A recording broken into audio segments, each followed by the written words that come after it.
Ladies and gentlemen, it is a great honor to receive this award tonight, named for my dear friend and colleague, Thomas Szasz. As Thomas Szasz wrote years ago, the only true political virtue is obedience to authority, and the only true political sin is independence. Independence renders authority useless, and that is what infuriates it so. You've undoubtedly been told you're mentally ill for daring to say that the emperor called psychiatry has no clothes, not to mention stupid and unscientific. At least this is what some of my colleagues say about me at one university. So if this is something that has happened to you, I'm here to say that you're not alone. The controversy regarding the myth of mental illness and psychiatry is not about science or medicine, it's about power. When psychiatrists start agreeing with you, well, then perhaps you ought to reconsider your position. Something may be wrong. So I'd like to say a few disobedient things, which is especially true because I was trained as a psychologist, and when a member of the profession criticizes its own, it's considered especially sacrilegious. What do we know that is true, that the cult of psychiatry keeps telling us is false? First, the idea that there is a known brain lesion causing mental illness. The truth is, we cannot tell who is mentally ill and who is not by looking at pictures of their brains or analyzing their blood. Psychiatrists had to invent their own book of diseases because pathologists would have nothing to do with them.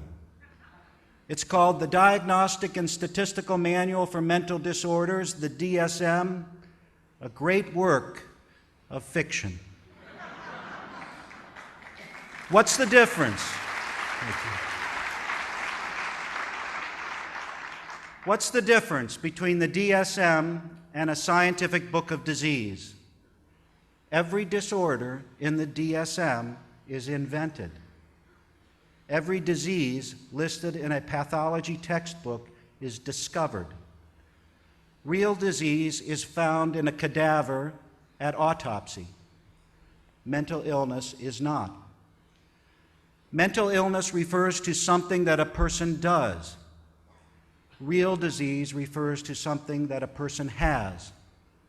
Consider this yet another way. It takes one person to have a real disease. It takes two people to have a mental illness.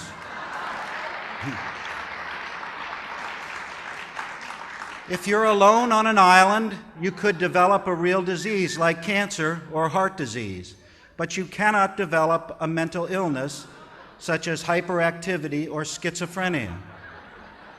This is because mental illness is always diagnosed on the basis of some sort of social conflict.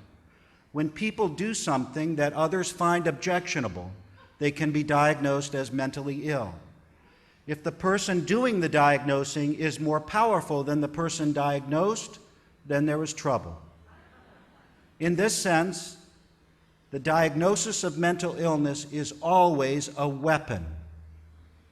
Not so when it comes to diagnosing real disease. Think of how, when people get angry with one another, they inevitably resort to some kind of diagnosis. They say, "You're crazy. You're mentally ill. You're paranoid." Can you imagine somebody getting angry with someone and saying, "You have diabetes. You have Parkinson's disease"? Social conflict has nothing to do with developing a real disease. You don't develop diabetes because someone doesn't like the way you think, speak, or behave. You have to have someone else present to judge that your behavior is morally good or bad in order to have a mental illness. So diagnosis is a weapon, a tool people use against one another, especially when there is some kind of power conflict present. And what of treatment? Treatment for mental illness is punishment. Look at our criminal justice system. When someone commits a crime and a psychiatrist is in the courtroom, a defendant may go to a mental institution instead of a prison. Can you imagine a judge saying, "I sentence you to treatment for your cancer"?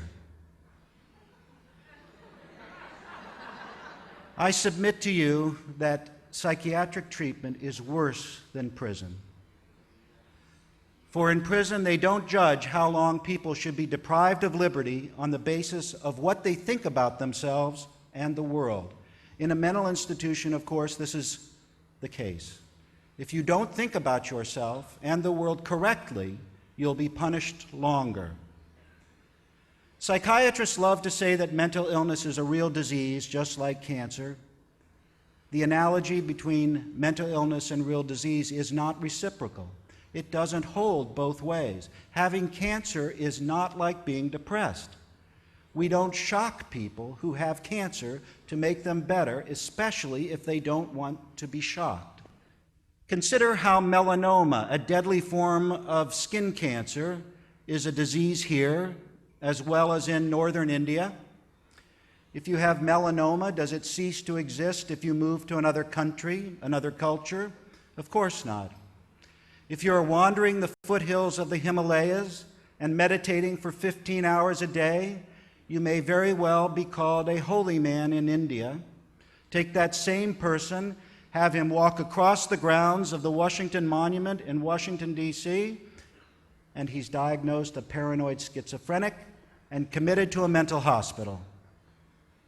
What do you think psychiatrists would do if Jesus were alive today, or Buddha, or Mohammed? Bada bing, right into a mental hospital, injected with drugs to stop their crazy beliefs and speech. Psychiatrists today are the true grand inquisitors. They would crucify the holy men and women of yesterday in an instant. My father was sent from Nazi Germany to America in 1933 when he was about 15 years old.